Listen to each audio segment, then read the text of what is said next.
দিকে নিয়ে যেতে চাচ্ছে। তারা আবার ক্যাম্পাসগুলোতে দখলদারিত্ব এবং হত্যার রাজনীতি শুরু করার চেষ্টা করছে। আপনারা দেখেছেন জাহাঙ্গীরনগর বিশ্ববিদ্যালয়ে যখন ছাত্র সংসদ নির্বাচনের দাবি উত্থাপিত হয়েছে, তখন সেখানে বলা হচ্ছে ছাত্র সংসদ নির্বাচন দিলে নাকি আবার হত্যার রাজনীতি শুরু হবে। এই কেমন কথা, এই কেমন স্টেটমেন্ট? আমরা প্রতিবাদ জানাতে চাই, যারা আবার বিশৃঙ্খলা এবং হত্যার রাজনীতি শুরু করবে, বাংলাদেশের ছাত্র সমাজ তাদেরকে ঐক্যবদ্ধভাবে প্রতিহত করবে। অতি সত্বর ঢাকা বিশ্ববিদ্যালয় সহ বাংলাদেশের সকল ক্যাম্পাসগুলোতে সুস্থতার ছাত্র রাজনীতি চর্চার লক্ষ্যে ছাত্র সংসদ নির্বাচন আবার দিতে হবে।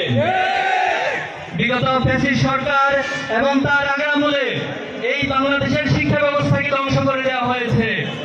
একটি ইসলাম বিদ্বেষী এবং অনৈতিক অশ্লীল মনধারার একটি শিক্ষা ব্যবস্থা এই দেশের মানুষের উপর চাপিয়ে দেওয়া হয়েছে।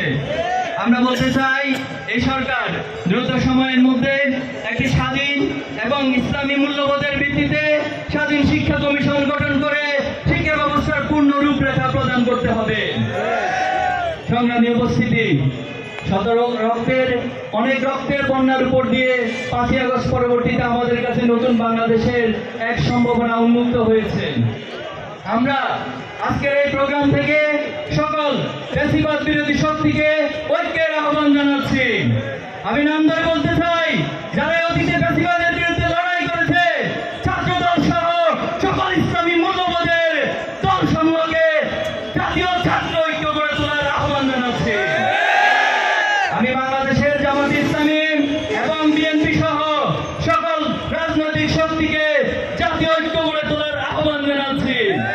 আজকের এই প্রোগ্রাম থেকে এই মেসেজ দিতে চাই, যাদের কথা এবং বক্তব্যের কারণে, যাদের কাজের কারণে ঐক্য বিনষ্ট হবে, তাদেরকে আগামী দিনে ছাত্র সমাজ জাতির বিবেকের কাঠগড়ায় দাঁড় করাবে।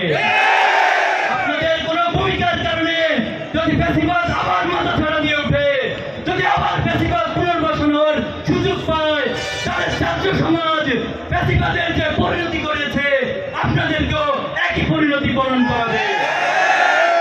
ফ্যাসিবাদ আজকে বিদেশে পালিয়ে আমাদেরকে ধমক দেয়, আমাদেরকে হুমকি দেয়, আমাদেরকে ভয় দেখায়। আমরা কি ভয় পাই? আমাদেরকে ভয় দেখিয়ে শয়তান নিজে তো পালিয়ে যায়, এবং বাংলাদেশের ফ্যাসিস্ট আমাদেরকে ভয় দেখিয়ে পালিয়ে যেতে বাধ্য হয়েছে। আমরা পৃথিবীর কোন রক্তচক্ষুকে ভয় করি না। আমরা আল্লাহ তাআলা ছাড়া পৃথিবীর কোন শক্তিকে ভয় করি না। আমাদেরকে ভয় দেখাতে আসবেন না। আমরা শহীদের প্রজন্ম, আমাদের এই রক্তে শহীদের রক্ত প্রবাহিত হয়। শহীদ মালেক থেকে শুরু করে, শহীদ সাব্বির থেকে শুরু করে, মীর কাসেম আলী থেকে শুরু করে, শহীদ আবু সাঈদ সহ সকল শহীদের রক্ত আমাদের দেহে প্রবহমান।